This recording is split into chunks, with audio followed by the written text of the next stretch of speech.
So when I started, personal training wasn't really a thing. And you start and you're a gym instructor. And my job when I became a gym instructor was actually to be on the gym floor and to be assisting and helping people. And just, it wasn't to sell personal training at that point. That's why we talk about a client-centered approach to exercise design, but also a client-centered approach to communication. Why have you not felt that personal training was so valuable that you yourself would want to go pay for it? That for me is already a bit of a red flag.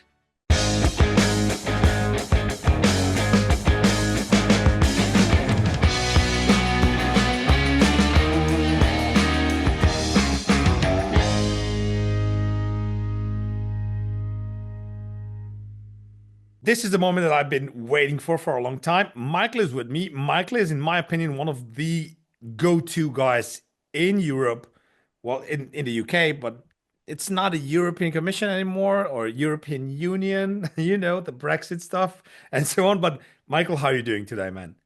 I am still a European, so I'm really happy to be here. That's And good. yeah, fuck Brexit. Oh no, wait a minute. That's okay. That's okay. I like that. If it's going to be too much of the F words, then I just beep it out later on. So don't worry. Don't worry about it. I just like, my guests to be completely, loose and don't hold back. Don't hold back. Michael, I would like to ask you to introduce yourself a bit more to my audience, to the people that will be listening to that in about 100 years from today and so on. So just tell us a bit more about yourself, what you're currently doing. Is there any projects that you're working on and that we should know about? Um, so if we're thinking about like in 100 years from now, I think I'll still be doing one-to-one training. I've been doing it for about 100 years, and I think I'll still be doing it then. I started in the industry in 1995, and I have not stopped since. Moved to London, opened a studio. I've done something like 49 plus thousand personal training sessions. And I've been teaching what we use at the studio since about 2002. And I think, as we said just before we started recording, my biggest teachers are my clients. It's this is my lab, and we're filming today from the studio. It's the place that we spend all of our time kind of seriously exploring exercise and its kind of surrounding, realm of coaching in general to improve performance for people, Mm. whether they're injury rehab or they're athletes or they're the quote unquote gen pop. Um, but that's the kind of overview. But in terms of projects, well, I've got two businesses. I've got the personal training business. I've got Integra Education, and Integra Education specializes in teaching anatomy, exercise mechanics, communication, and coaching skills to personal trainers. People who are looking to step up with their delivery of exercise for their clients to get better results. Um, I've been teaching for RTS, the Resistance Training Specialist Program, which was founded by Tom Purvis for 10, 15, longer than that, Yeah. years here in the UK. And that's like everything, a continual evolution and progression of what it is that we know and how we do it. And we're kind of similar to that. I mean, communication for personal trainers is is a big thing for us. What do we do?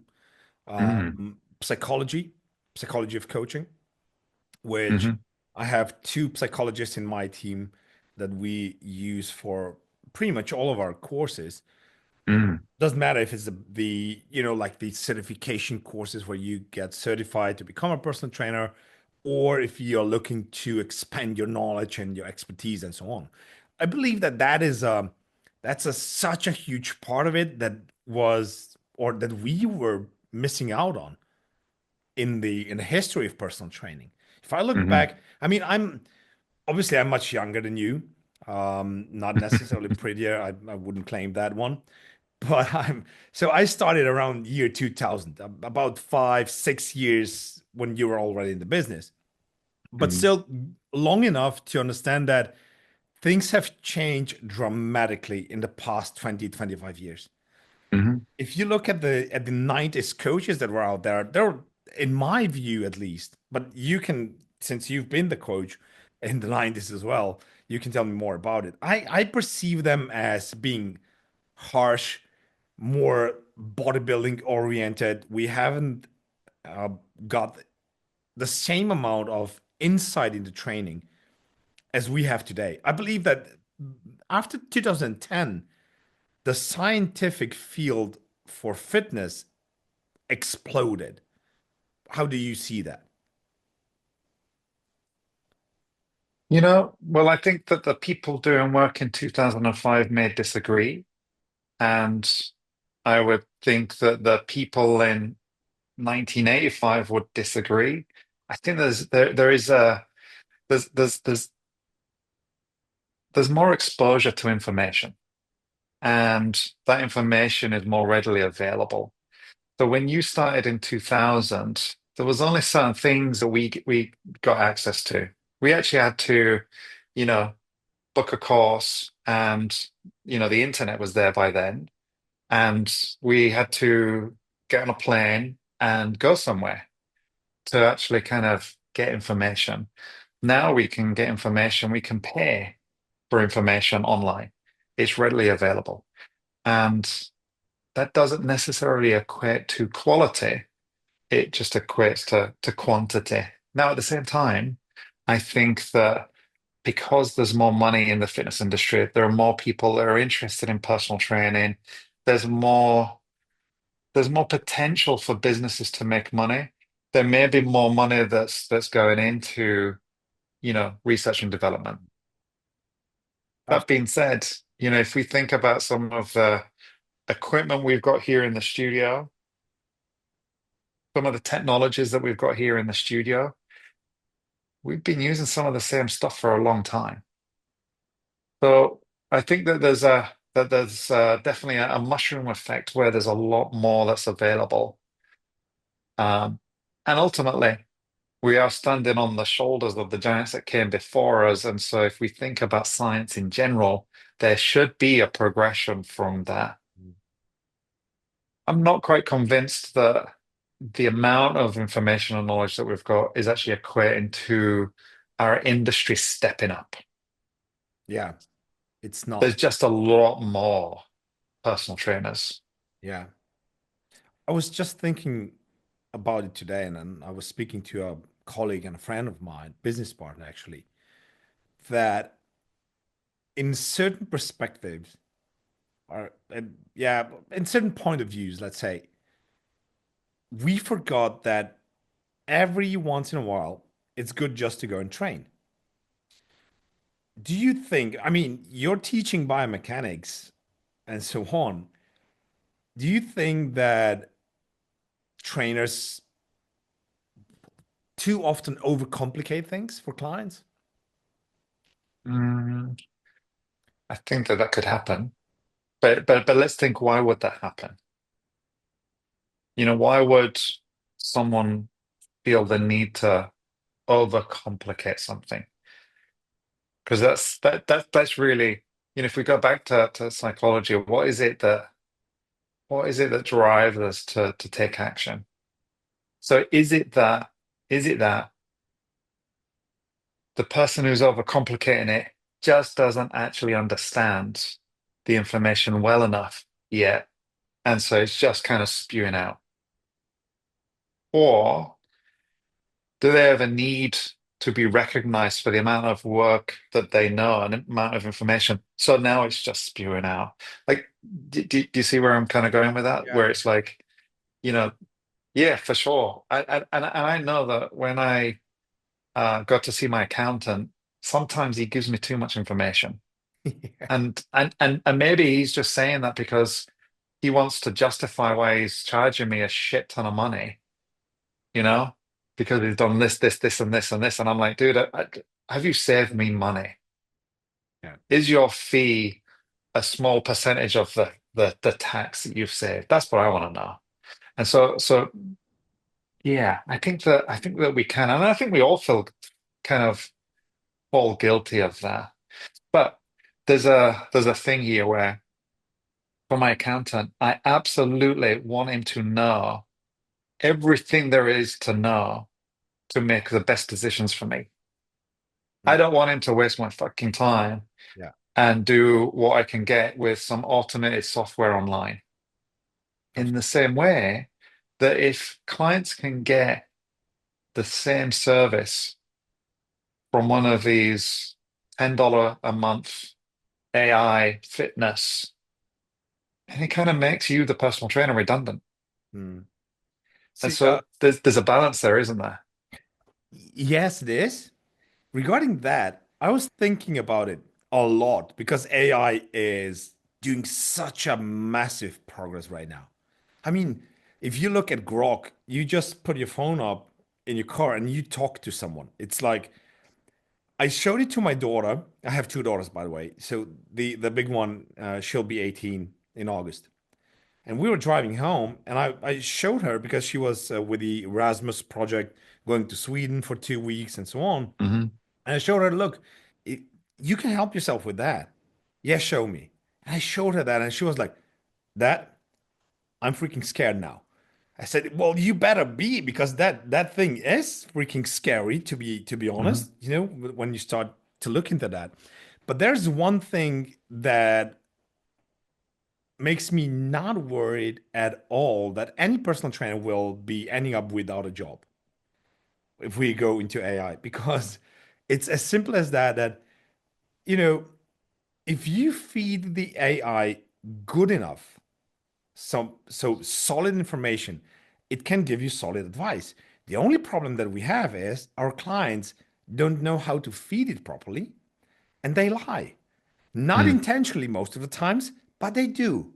You know what I mean? So and it's on us to actually read between the lines and figure shit out for them despite not telling us all the stuff that they should be telling us. And AI cannot do that. So it's Hmm. it's going to be our job in the future as well. Yeah, yeah. And we can definitely use it.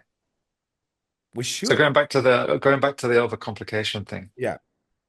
the the simple reality when I got to my accountant, and I'm using that because this is a real thing for me.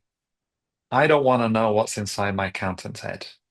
I don't want to know. I don't want to have to spend the time understanding compound this or compound that. It really, as you can see, the way I'm speaking about it is so dumb because it is just outside. I want to know enough that I trust him as a professional. And the same with our clients. They're not here to learn about torque or about rotational inertia or about, what's that kind of like ARPM, torque, Yeah. telomere length? No, they're here to get their results. They're here to feel good, to look good, to actually have a mind and body connection, which means that they have strength not only in their body but in their mind when they go out, wherever their goal is. And it's up to us to think science and speak client, speak in their language, give them just the right information at the right time to help nudge the needle forward to the next level. And that's our job. And the more effective we get at that, the better. Now, if you go on a course and you learn all of this information and you completely change everything that you've done with a client and it turns out that it's the wrong decision, that's a problem. If it turns out that it's the right decision, that's great. But how would you know that? And the only way you would know that is by understanding what you're doing, delivering, and then measuring the success. And that's it. And so it's really, you know, our communications should be client centered and our exercises should be client centered and figuring out how we're going to measure this. Yeah. But there's definitely, and we'll find this, that if we as a trainer individually, so if we think about we the trainer I, the trainer, if I'm feeling insecure with this client, I may want to bombard them with more information to kind of show my status because, maybe there's a status I'm trying to get to. Maybe there's an acceptance that I'm getting from this person. If we can get to that point where we have this quiet confidence that we know exactly what to do because we understand the body. We understand how to deconstruct exercises and then how to design them to get the desired outcome. And then finally, how to measure the success. That's how we kind of transition away from this uh, kind of overcomplication, shall we say. Yeah. Did you, or it did, but how much did your coaching style change over the years since 95?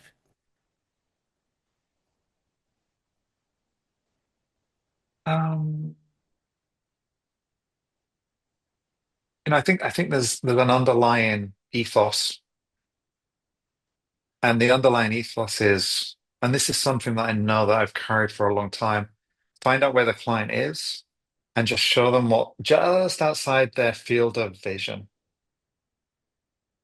And then once they're there, show them just outside that new field of vision. And it's that micro progression of strategies, or that micro progression of habits, or that micro progression of exercise. So I think in terms of a coaching strategy, I think that's always been the case. Like, let's figure out where you are right now and what's the next step. And then what's the next step from there? So I think there's been a real consistency there. Obviously, the strategies have improved and the habits have improved, and my knowledge of the brain, the mind, my knowledge of anatomy, biomechanics, exercise mechanics, neuroscience, how all of those things come together, thinking about things such as nervous system regulation. Nervous system regulation was not something that I became aware of until the early 2000s. Mm. So from 95 all the way through, that wasn't there. So there's new information. And, even to this day, I'm still continually learning. I'm a, I'm a, I'm a student for life, No, for it's want of a better term.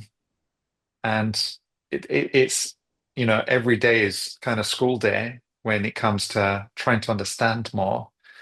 And there's definitely more efficient ways that we're working now. But I think the underlying message is still the same. How can I help you get the best results for you? mm, Because I'm never going to be in the NBA. And I always say this, and it's always, I always joke about it because I'm not 6 foot, I'm not 7 foot. I'm never going to be able to dunk, and that's okay. But we kind of treat exercise like everyone should squat where their ass is touching the grass, mm. and everyone should touch the bar to the chest, and everyone should do, and that kind of, I'm, I'm, I think I've always had that kind of streak where I'm just like, fuck that. Yeah. I want to kind of smash apart that traditional view and the status quo and just go, hold on. That was my reason for actually starting developing something on my own because I went through different certifications in my beginnings, and all of them, all the books that I've read, all the courses that I took, every single one of them was claiming to be the best. That's number one. I do not claim that we are the best. And every single one of them tried to make me believe that there's only one way to do certain things, how they're supposed to be. And they all were right, apparently, because of something. Hmm. And that is a contradiction on its own because it's called personal training for a freaking reason. It's personal. So it cannot be that everybody can do the same, and it was so obvious. But still, if you go into all of the books, I mean, from the big institutions out there, it's all the same. Hmm. That's why we spoke about it in the private event that we've had earlier today. prior to this podcast is why certain myths like no knees over toes or the knee hip line and so on, why haven't they died off? I believe that's the one of the main reasons because there's still so many or the majority of certifications out there teaching new personal trainers exactly that. Instead Hmm. of teaching them how to adjust, how to assess, how to adjust, and through time progress. So that should be the case. And nobody was doing that. And I wanted to change that. I believe that you're doing pretty much the same with the RTS. Mm. And that's, but imagine, I think the business models have changed all around the world for personal training. So when I started, personal training wasn't really a thing. And you start and you're a gym instructor. And my job when I became a gym instructor was actually to be on the gym floor and to be assisting and helping people. And just, it wasn't to sell personal training at that point. It was literally to, do you want some help with that lat pull down? What Yeah. about if you just did it like this? Or let's explore a different way for you. And so you were doing 40 hours per week of that, 40 hours per week with people, 40 hours per week with exercise. And then at some point, there was a shift. And at some point, you can get a PT certification in, I don't know, 4 weeks, 6 weeks. Well, You can some get of your them less. insurance, Some of them even less.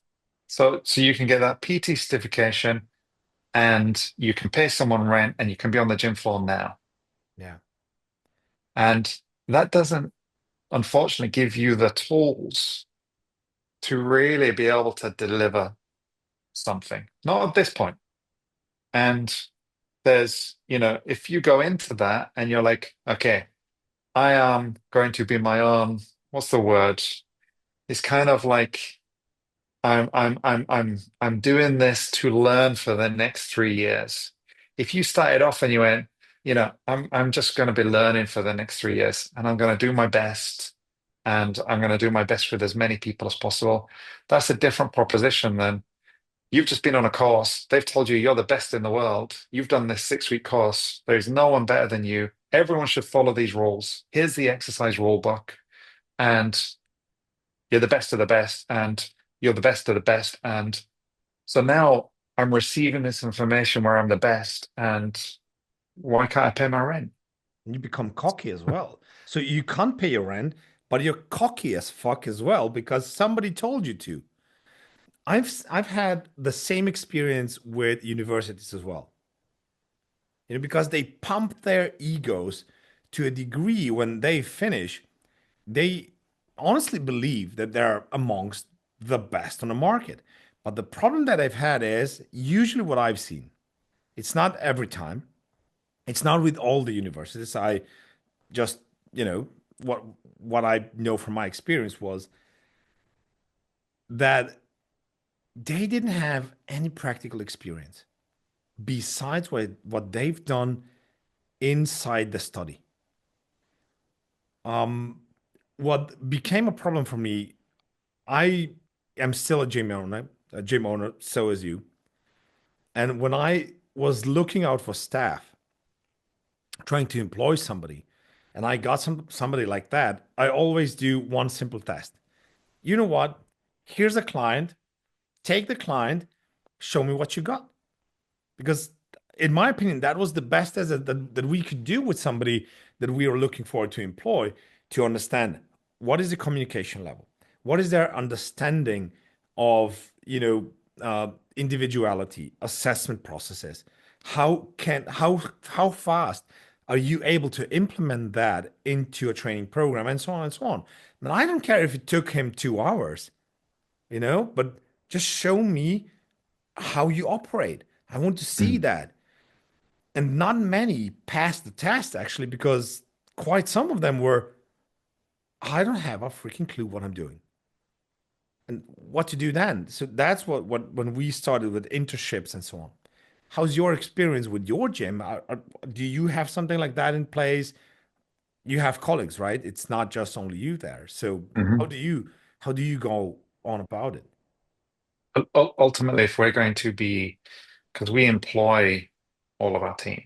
So if we're going to be charging you out to the client, we've got to deliver a level of service.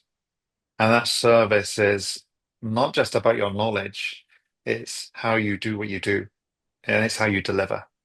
And so that's why we talk about a client-centered approach to exercise design, but also a client-centered approach to communication. The way that I coach you through a set might be different to my other client, might be different to this other client. So how would I figure that out? Well, you got to figure it out. And on the job description, on the top line, it says deliver an amazing session, Mm. which frustrates everyone because they go, well, how do you define that? And I'm like, well, who would define that? That's the client. So what would the client need for that to be an amazing session? So let me ask, the people who are listening, have you ever paid for personal training? And if you haven't, why haven't you? Why have you not felt that personal training was so valuable that you yourself would want to go pay for it? That for me is already a bit of a red flag. That to me suggests that actually there's a disconnect with the thing that you're delivering and what you would be willing to buy. Yeah. Because are you really creating something which you think is special? This exercise experience, this client experience. So actually, before someone steps through the door, have they worked with a coach? Have they gone through the process of being a client? Do they understand what it takes to be a client? Because without that level of empathy, how will they have empathy for the clients that come through our door? And then once it transitions through to the interview stage, I absolutely want to see body language, tone of voice, how they set up an exercise, how they cue that client, how they create that bubble, how they guide the internal dialogue of the client, how they create the desired sensation. I love it. I love it when I feel like my quads are about to rip off. I love this feeling of my pec where it literally feels like the skin's so tight, there's so much blood in there, and you've got that. Oh, it feels amazing. Can you create that for me? Yeah. Because if you can't create that for me, we may not, we can learn that.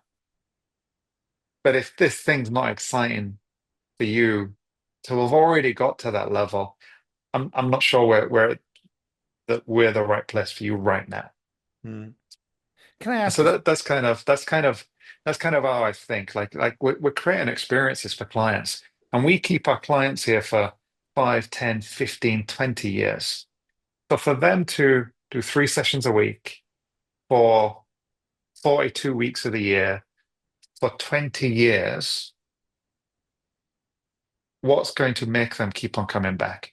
Yeah. And they definitely get results. This is not that we're just kind of hanging out and, drinking tequila Yeah. because we'll do that for free. I understand. Let me ask you something.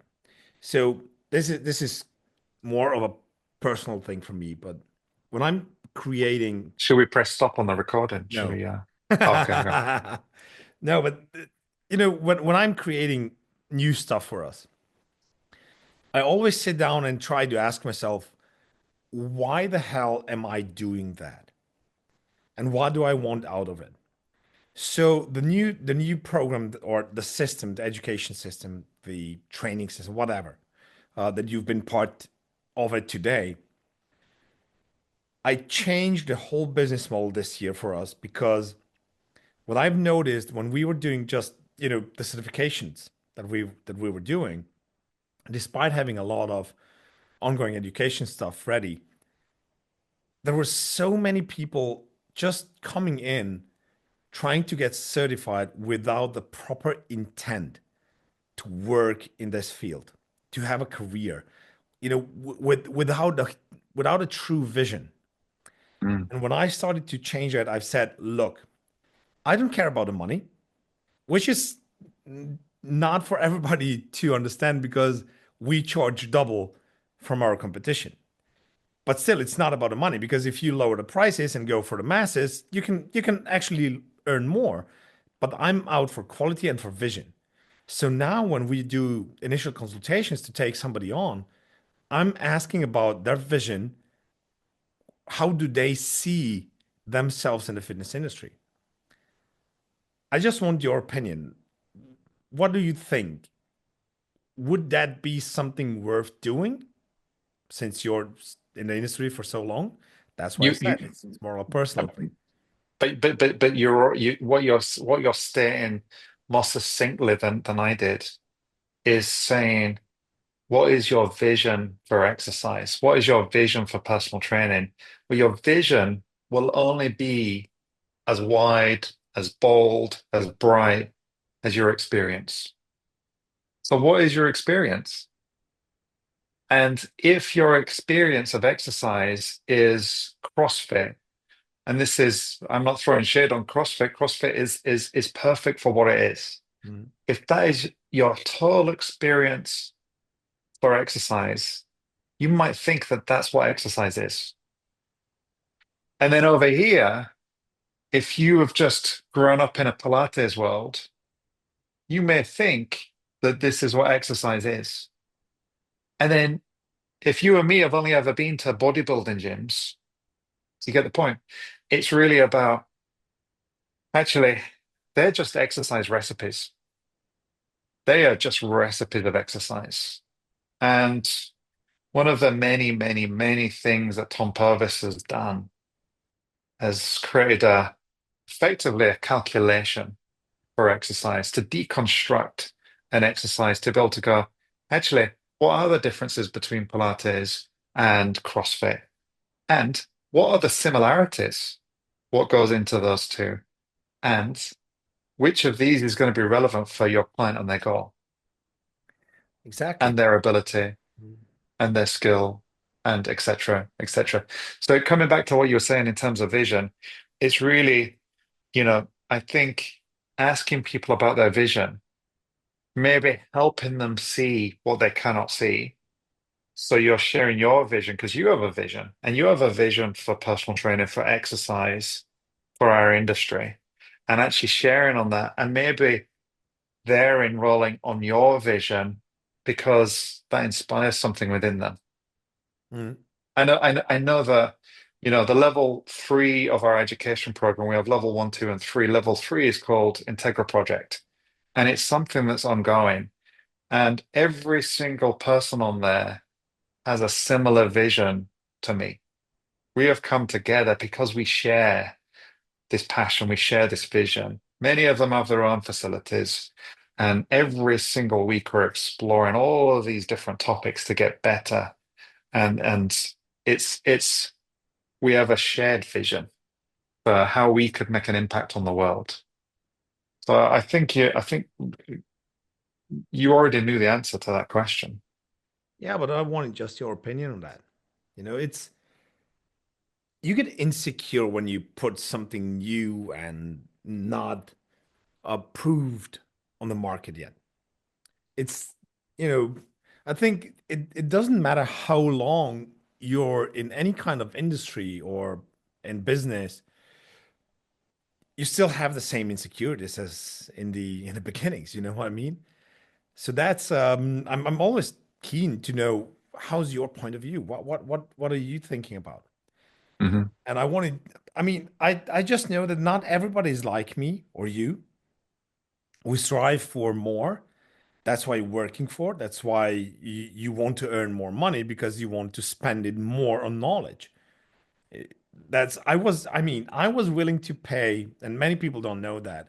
I was paying around $1,000 for one personal training session per month because it was in London. I had to travel and I was willing to learn and I was willing to pay for it. The problem that we've had was there were not so many flights going from Slovenia to London. So I had to stay in London for 3 to 4 days, which is hotel costs, Mm. flights, taxes, trains, tube, whatever. And it was way more expensive than here because the pound sterling was up through the roof back then. But still, it cost me between 800 and sometimes even 1,200 euros for one session per month. But hmm you know what? I would do it again hmm anytime because what I got out of it, the insights and the experience that I've had, I would still say that this was my main driver so that we could grow over here. That my gym became, first of all, the first personal training only gym in the country, not in a capital, and we were the biggest. So at one time we've had like 250 clients just in personal training on, with a bunch of trainers in the back of it. And nobody else did that at the time. And if I wouldn't be paying so much and attending so many seminars, that's how I got, to meet Dr. Brad Schoenfeld and get on a seminar with him, Dr. Brad Dieter, and became friends with these guys. And I would not change that for anything in life. I believe it was pretty much the most important things that I've invested in. And that's something that I recommend, you know? It's got to be your investment in education, your investment in teachers, mentors, coaches to help you develop back to the vision, to help you develop your vision, I think is essential. And that's every member of the team here, you know, we always think about can we go and have an experience with different types of teachers, coaches, movement specialists, regardless of their modality of what they say they do, and then have some reflection to go, actually, what of this really worked for me? What didn't work for me? What could we use? Which tool could we use? Which one should we leave right there? Because I do believe that, in terms of back to that delivery aspect, being able to deliver exercise is 50% of the deal. Mm. It's great that you can build the exercise so you can think about stuff such as a resistance profile, matching a strength profile. Think about the effects of the speed on what the mass is doing, or start analyzing pieces of equipment. Like that stuff's really cool and sexy. But at the end of the day, what we're paid for is to deliver results. Mm. So you create that exercise, and then what you do and how you deliver it is really the biggest part of the deal. It is. Well, you mentioned the machines, kit, and so Mhm. on. I was a bit of a freak for that. It's I was it's like being a golfer and you just buy golf, equipment all the time. I was like that with fitness equipment. And I was searching for the old machines that I really liked back in the day. I would still argue that the Technogym machines from the 90s are better than the new ones. Mm. From the strength profile, how you hit certain muscles, and so on. In my opinion, the new Technogym looks like a spaceship, which is good, nice, but I cannot work with it. It's looking at a lying leg curl, the new lying leg curl, it's like, yeah, it's nice to have a small display up there that is, showing you the tempo and so on, but the feeling that you have on the muscle, nah, just not there. I was a huge fan of Cybex before that. Mhm. Cybex Live Fitness.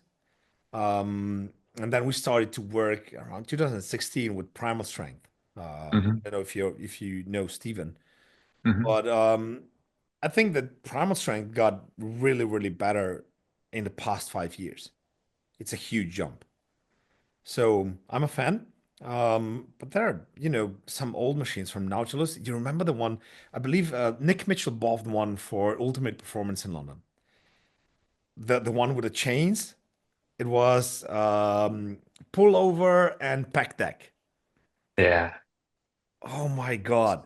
So What? the pec deck with parallel arc push as well. So you've actually got two Yes, exercises yes, in yes. one. Yeah, remember that? Oh Hmm my God, I was actually looking up that machine. I found one somewhere in England. It would cost me around 30,000. to get it over here. So I said, "Oh my God, that's just too much." You know, Yeah. I could buy a whole lot of other machines for that price. Are you the same with with kit and equipment? Love it. Love it. And so when I first stepped into a gym when I was 10 years old, they had the old Nautilus, the blue Nautilus line, all of them. That was the equipment range that they had. This was back from where I'm from. And obviously, I had no idea. And obviously, I started working in that gym and I had no idea. This was 1995. And it was only kind of like when I was getting to the late 90s where I started to get really into equipment, but I still had no idea, you know? And bit by bit, that kind of is just kind of that's mushroomed because it's one of our tools. And the difference between getting onto a machine that feels and then getting onto a machine that doesn't feel amazing is just vast. And if you can find, for example, a leg press that matches your path of motion, that increases so the resistance profile matches your strength profile, that you can get locked into that and it doesn't violate any joint ranges. And it just feels amazing and you can go for it. It's like love on first sight, man. Mm, Tell you, for me, it's like that. I was 2013. I visited Watson, mm, and that was for me quite an experience. I have well, in my gym that I sold just now in Slovenia, the first equipment that we bought was Watson's, yeah, and the leg press. Oh my God, that's probably it's still one of my favorite pieces of equipment that I really want to train on. I yeah, just feel everything. Then the next thing that I remember was the pendulum squat from Atlantis. yeah, Amazing. And I asked Steven from Primal Strength, I believe I asked him for 2 years to create a pendulum squat. And I'm not quite sure. Steven has to check that, but I believe that we have one pendulum squat that was in the first series that were made, one of the first 10, 20 maybe. Um, that was my go-to thing and so on. I mean, I could talk for hours just about equipment. yeah. It's passion. That's how I look at it. If you like fitness, if you're into fitness, then you should have your passion as well. It might be the bars, it might be the bumper plates. I don't care, you know? I also have a passion for those as well as the machines. Yeah. These are tools. The cool thing about um, when you understand equipment and when you can start to play on equipment is that you also get to manipulate that equipment. And you might manipulate that through manual resistance or manual assistance, or you might start to change some things, or you might start to add some things to change that profile. But if you can reach that point where um, I know I have a bias, and I know other people have the same bias where that final set, that final rep of the final set, you fail, and it's like there's a sense of a perfect failure where you cannot move through any point. That feels amazing. Yeah. But to get that with my range of motion and to get that with yours and to get that with Roberta's and to get that with Anthony's means that we need to be able to micro adjust, just manipulate that machine ever so slightly to create the exercise experience, to create this thing that we're trying to do, which is, you know, that feeling that you've got where you just absolutely love this feeling of that machine. Well, actually, why do you like that? That must be because you've explored it 1,000 times. Oh yeah. Many, many different ones as well. So maybe there's a message here for people who are listening that for them to get to a point where they're building a business like yours, delivering results to clients like you do, it might have to come to a point where you absolutely fall in love with the thing that you're doing. Oh yeah. If you're here because you want to make some money, go work in finance Yeah. or law or I don't know where. But Whatever. if you reach that point where you absolutely love the craft, the science, the art of personal training, Well, that's how you get to that point where you're building something, And then creating experiences for people. you become successful with that. I I don't think that the new generation is understanding that. Now you're sounding like an old man. I'm just saying, just I know, man, I know. I'm an old dad. But it's true. They don't understand it because they see on Instagram, on TikTok, you become you become famous overnight and you become a trainer pretty much overnight. I mean, you still have in the US you have certifications that you can do it in one weekend. No mm, practical, no nothing. That's from my perspective, that's simply crazy because we have like how would I frame that? But we're taking care of people. So we have an enormous responsibility for the people that we work with. And if you're not willing to invest, I'm not talking about big money here because, quite honestly, to get a lot of knowledge nowadays, it's not necessarily connected to big money, but you have to invest your time, the effort. You have to put something in to get something out of it. mhm. I don't feel that the new generation is fully grasping that from my experience. Check this out. If you think about one of your clients, and let's say you had to refer them to a physiotherapist, that physiotherapist may get three, four, five, six sessions, six 30-minute sessions, and that's it. They had to do a 3 or 4 year degree. Some of them went on to do a master's. Probably didn't get much in the way of exercise education. That's not necessarily a part of it. One of my old colleagues did a master's in physiotherapy and had none, but that's not the message here. They've got maybe 6 hours max. If you've got a client 3 times a week, let's round it to 50 weeks of the year because it's going to make it easy for my maths. That's 150 hours, which means you've got the potential to create immense change. You've also got the potential to fuck them up. You can bleep that out. 150 hours, you're applying forces to anatomy. Our goal is to change anatomy. You want to get bigger? It's changing anatomy. You want to get fitter? It's changing anatomy.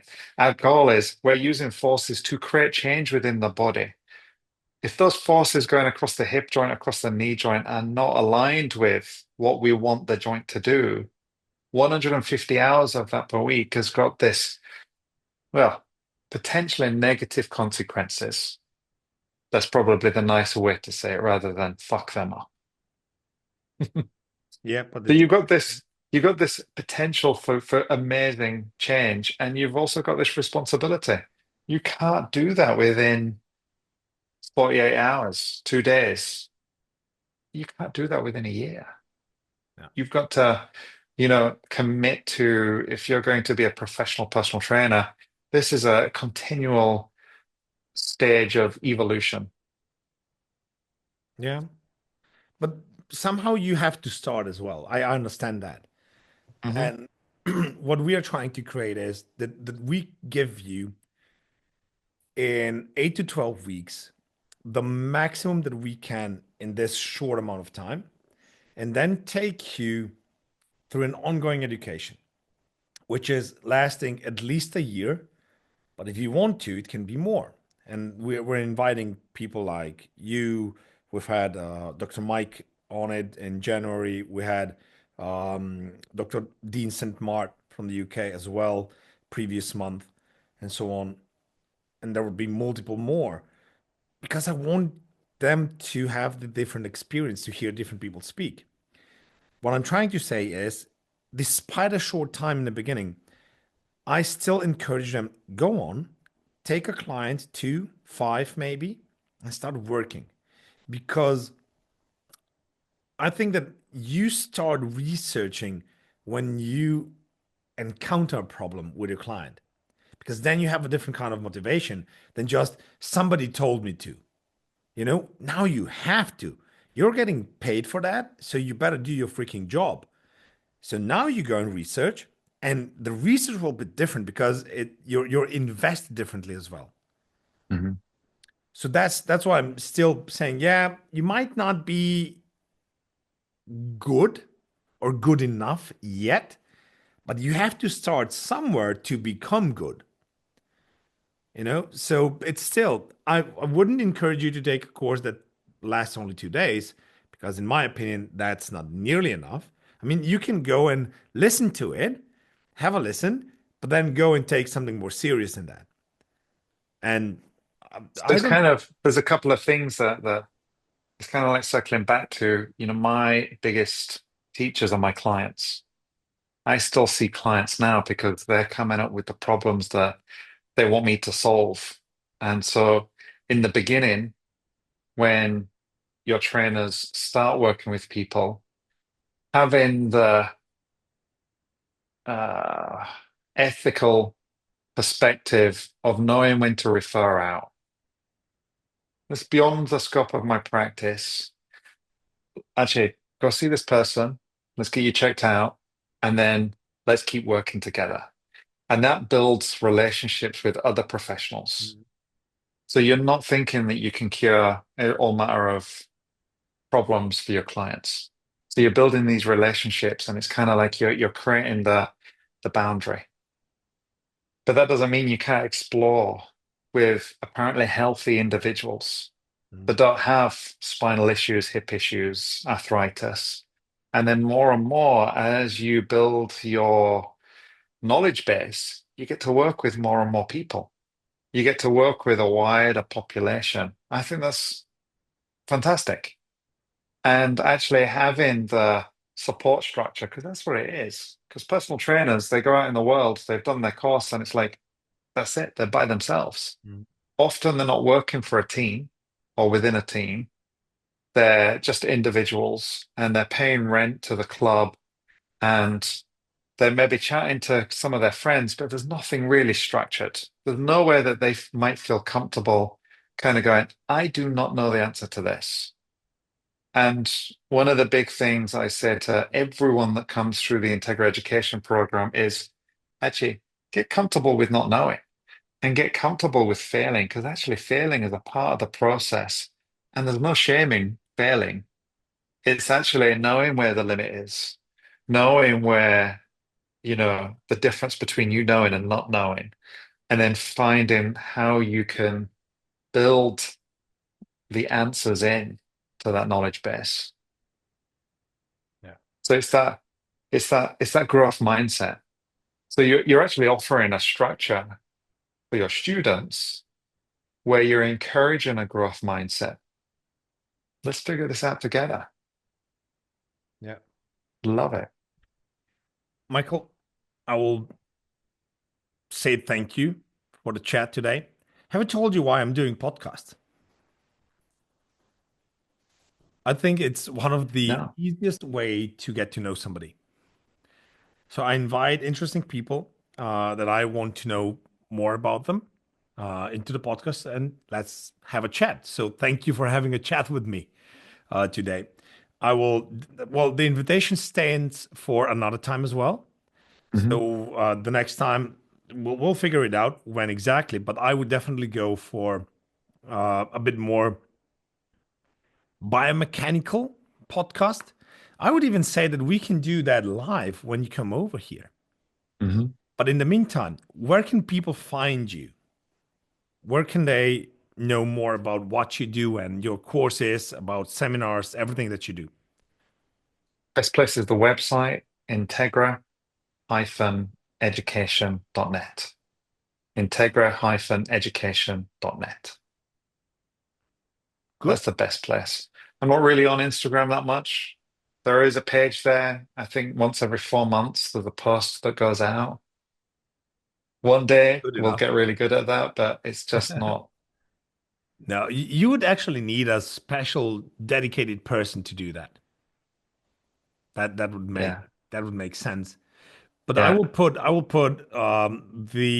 website in the description below. So if you listen to that, if you are out for good education, I rarely recommend anything on my podcast, but I do yours. So it's down there. You just go and check out the description. I will put your Instagram page, for the every 4 month post. If you are interested in that, guys, just check it out there down there as well.